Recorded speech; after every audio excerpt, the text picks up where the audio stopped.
Ini adalah sebuah peristiwa yang pernah viral pada tahun 90-an. Dunia saat itu gempar dengan sebuah berita bahwa ada seorang bayi berumur 2 bulan dari keluarga Katolik di Afrika yang menolak untuk dibaptis. Mama, unisibi baptis na amini kwa Allah, na jumbe wake Muhammad. Artinya, Ibu, tolong jangan baptis saya. Saya adalah orang yang beriman kepada Allah dan Rasul-Nya, Muhammad. Ayahnya bernama Francis dan ibunya bernama Domisia. Keduanya pun bingung dengan kejadian itu. Maka mereka mendatangkan seorang pendeta untuk berbicara kepada bayi mereka. Pendeta itu berkata, "Are you Jesus? Apakah kamu Yesus?" Kemudian dengan tenang, bayi yang bernama Syarifuddin itu menjawab, "No, I'm not Jesus. I'm created by God. God the same God who created Jesus. Aku bukan Yesus, aku diciptakan oleh Tuhan, Tuhan yang sama dengan Tuhan yang menciptakan Yesus." Saat itu, ribuan umat Nasrani di Tanzania dan sekitarnya dipimpin oleh bocah ajaib itu untuk mengucapkan 2 kalimat syahadat. Bocah Afrika kelahiran tahun 1993 itu lahir di Tanzania, Afrika. Dia merupakan anak keturunan dari keluarga non-muslim. Sekarang ini bayi itu sudah remaja setelah ribuan orang di Tanzania dan Kenya memeluk agama Islam berkat dakwahnya semenjak kecil. Syarifuddin Khalifah juga dikenal sebagai bayi ajaib yang mampu berbicara berbagai bahasa seperti bahasa Arab, Inggris, Prancis, Italia, dan Swahili. Dia pun pandai berceramah dan menerjemahkan Al-Quran ke berbagai bahasa tersebut. Hal pertama yang sering dia ucapkan adalah, "Anda bertaubat dan Anda akan diterima oleh Allah Subhanahu wa Ta'ala."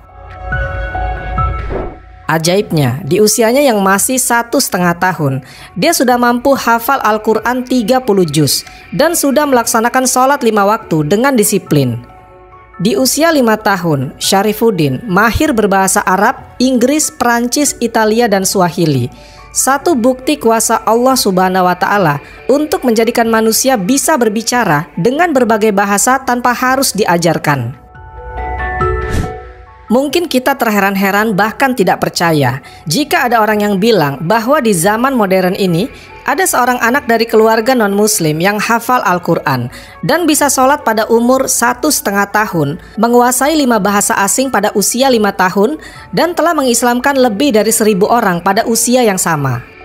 Tapi begitulah kenyataannya, dan karenanya ia disebut sebagai bocah ajaib.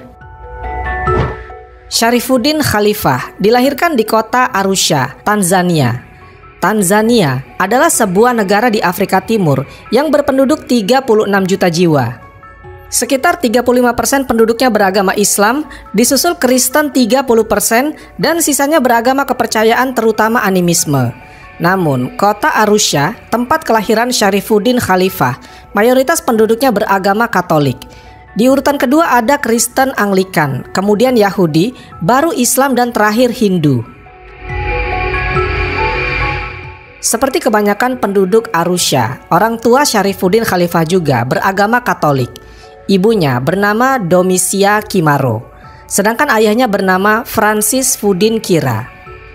Suatu hari di bulan Desember tahun 1993, tangis bayi membahagiakan keluarga itu. Sadar bahwa bayinya laki-laki, mereka lebih gembira lagi. Sebagaimana pemeluk Katolik lainnya, Domisia dan Francis menyambut kelahiran anaknya dengan ritual-ritual Nasrani. Mereka pun berkeinginan untuk membawa bayi mereka ke gereja untuk dibaptis secepatnya. Tidak ada yang aneh saat mereka melangkah ke gereja. Namun, ketika mereka hampir memasuki altar gereja, mereka dikejutkan dengan suara yang aneh. Ternyata suara itu adalah suara bayi mereka. "Mama, unisibi baptis, na amini kwa Allah wa jumbe wake Muhammad." Ibu, tolong jangan baptis saya. Saya adalah orang yang beriman kepada Allah dan Rasul-Nya, Muhammad. Mendengar itu, Domisia dan Francis gemetar, keringat dingin bercucuran. Setelah beradu pandang dan sedikit berbincang, mereka memutuskan untuk membawa bayinya pulang dan tidak jadi membaptisnya. Pada awal Maret 1994, Ketika usianya melewati 2 bulan, bayi itu selalu menangis ketika hendak disusui ibunya. Domitia merasa bingung dan khawatir bayinya akan kurang gizi jika tidak mau minum ASI. Tetapi diagnosa dokter menyatakan ia sehat.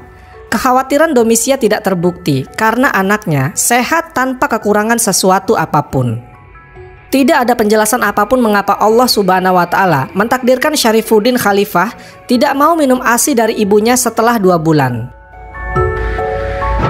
Di tengah kebiasaan bayi-bayi belajar mengucapkan satu suku kata seperti panggilan ma atau pa atau yang lainnya, Syarifuddin justru di usianya yang baru 4 bulan mulai mengeluarkan lafal-lafal aneh. Beberapa tetangga serta keluarga Domitia dan Francis terheran-heran melihat bayi itu berbicara. Mulutnya bergerak pelan dan berbunyi, "Fatubu ila barikum faktulu anfusakum zalikum khairulakum inda barikum fataba alaikum innahu huwat tawwabur rahim."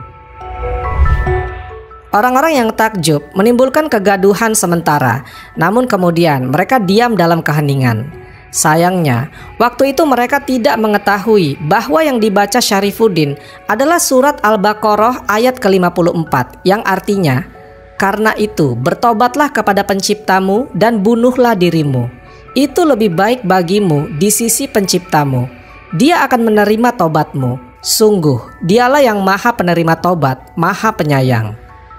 Ayat ini menceritakan tentang konsekuensi kaum Bani Israel ketika menduakan Allah Subhanahu wa Ta'ala dengan menggantinya dengan patung anak sapi. Domitia khawatir anaknya yang komat kamit ini telah kerasukan setan. Ia pun membawa bayi itu ke pastur. Namun tetap saja Syarifuddin mengulang-ulang ayat itu. Hingga kemudian cerita bayi kerasukan setan itu terdengar oleh Abu Ayyub, salah seorang muslim yang tinggal di daerah itu. Ketika Abu Ayyub datang, Syarifuddin Khalifah juga membaca ayat itu. Tak kuasa melihat tanda kebesaran Allah Subhanahu wa Ta'ala, Abu Ayyub sujud syukur di dekat bayi itu. Francis dan Domitia, sesungguhnya anak kalian tidak kerasukan setan. Apa yang dibacanya adalah ayat-ayat Al-Quran. Intinya, ia mengajak kalian bertobat kepada Allah Subhanahu wa Ta'ala, kata Abu Ayyub. Beberapa waktu setelah itu, Abu Ayyub datang lagi dengan membawa mushaf. Dia memperlihatkan kepada Francis dan Domitia ayat-ayat yang dibaca oleh putranya. Mereka berdua butuh waktu dalam pergulatan batin untuk beriman. Keduanya pun akhirnya mendapatkan hidayah dan masuk Islam. Sesudah masuk Islam itulah mereka memberikan nama untuk anaknya sebagai Syarifuddin Khalifah. Keajaiban berikutnya muncul pada usia 1,5 tahun. Ketika itu Syarifuddin mampu melakukan sholat serta menghafal Al-Quran dan Bible. Lalu pada usia 4-5 tahun dia menguasai 5 bahasa. Pada usia itu Syarifuddin mulai melakukan safari dakwah ke berbagai penjuru Tanzania hingga ke luar negeri. Hasilnya lebih dari 1.000 orang masuk Islam. Ada sebuah kisah nyata ketika Syarifuddin mengislamkan ribuan orang. Kisah nyata ini terjadi di distrik Pumwani, Kenya tahun 1998. Ribuan orang telah berkumpul di lapangan untuk melihat bocah ajaib Syarifuddin Khalifah. Usianya kala itu baru 5 tahun, tetapi namanya telah menjadi buah bibir karena pada usia itu ia telah menguasai 5 bahasa. Oleh umat Islam Afrika, Syarifuddin dijuluki The Miracle Kid of East Africa. Perjalanannya ke Kenya saat itu adalah bagian dari rangkaian safari dakwah ke luar negeri. Sebelum itu, dia telah berdakwah ke hampir seluruh kota di negaranya, Tanzania. Masyarakat Kenya mengetahui keajaiban Syarifuddin dari mulut ke mulut, tetapi tidak sedikit juga yang telah menyaksikan bocah ajaib itu lewat YouTube. Orang-orang agaknya tak sabar menanti datangnya Syarifuddin. Mereka melihat-lihat dan mengecek apakah mobil yang datang itu membawa Syarifuddin. Beberapa waktu kemudian, Syekh kecil yang mereka nantikan akhirnya tiba. Dia datang dengan pengawalan ketat, layaknya seorang presiden. Ribuan orang yang menanti Syarifuddin ini rupanya bukan hanya orang-orang Muslim. Ada juga beberapa orang Nasrani yang hadir karena rasa penasaran mereka. Mungkin juga karena mereka mendengar bahwa bocah ajaib itu dilahirkan dari keluarga Katolik, tapi bisa hafal Al-Quran di usianya yang baru 1,5 tahun. Di dalam tausiahnya atau ceramahnya, Syarifuddin tak hanya menggunakan ayat Al-Quran, dia juga mengutip beberapa teks kitab suci agama lain. Hal ini membuat para pendengarnya takjub dengan pengetahuan Syarifuddin yang begitu luas, mengingat usianya kurang dari 5 tahun. Setiap ceramahnya selesai, orang-orang Kristen yang ada di situ pasti mengajak berdialog dengan Syarifuddin. Syarifuddin melayani pertanyaan-pertanyaan itu dengan baik. Mereka bertanya tentang Islam, Kristen, dan kitab-kitab terdahulu. Syarifuddin pun selalu memberikan jawaban yang memuaskan. Dan di momen-momen itulah hidayah Allah Subhanahu wa Ta'ala mulai datang kepada mereka. Ratusan pemeluk Kristiani yang telah berkumpul itu secara beramai-ramai mengucapkan 2 kalimat syahadat. Bukan kali itu saja, orang-orang Kristen masuk Islam melalui perantara bocah ajaib Syarifuddin Khalifah. Di Tanzania, Libya, dan negara lainnya, kisah nyata itu juga terjadi. Jika dijumlah melalui dakwah Syarifuddin Khalifah, ribuan orang telah masuk Islam. Ajaibnya, itu terjadi ketika usia syekh kecil itu masih 5 tahun. Para ulama dan habaib sangat mendukung dakwah Syekh Syarifuddin Khalifah. Bahkan ulama besar seperti Al-Habib Ali Al-Jufri pun rela meluangkan waktunya untuk bertemu dengan anak ajaib yang kini sudah remaja dan berjuang dalam Islam. Ada sebagian yang menyatakan bahwa kisah ini adalah hoax. Dikutip dari modernreligion.com dan wikiislam.net, dikatakan di sana bahwa ada seseorang yang pernah bertemu langsung dengan anak ajaib ini, tepatnya di Masjid Islamic Center of New York. Si imam masjid menanyakan beberapa pertanyaan kepada anak ini mengenai Al-Quran, tapi anak ini tidak bisa menjawab, dan mereka menyimpulkan bahwa dia belum hafal Al-Quran. Kemudian di lain waktu, anak ini ditanyakan kembali mengenai isi Al-Quran. Dia diminta untuk membacakan beberapa surat di dalam Al-Quran, tapi anak ini selalu menjawab tidak tahu. Sampai ditanya surat yang paling mudah pun, seperti Al-Ikhlas, dia tetap menjawab tidak tahu. Bahkan ketika di dalam masjid, anak ini malah bermain-main dengan anak-anak kecil sebaya yang ada di dalam masjid itu. Gimana menurut pendapat kalian? Wallahu a'lam bishawab. Semoga kisah ini bermanfaat. Lebih dan kurangnya mohon dimaafkan. Yang benar datangnya dari Allah Subhanahu wa Ta'ala. Khilaf atau keliru itu datangnya dari saya pribadi sebagai manusia biasa. Sampai ketemu di kisah-kisah seru yang penuh makna selanjutnya. Saya akhiri. Wassalamualaikum warahmatullahi wabarakatuh.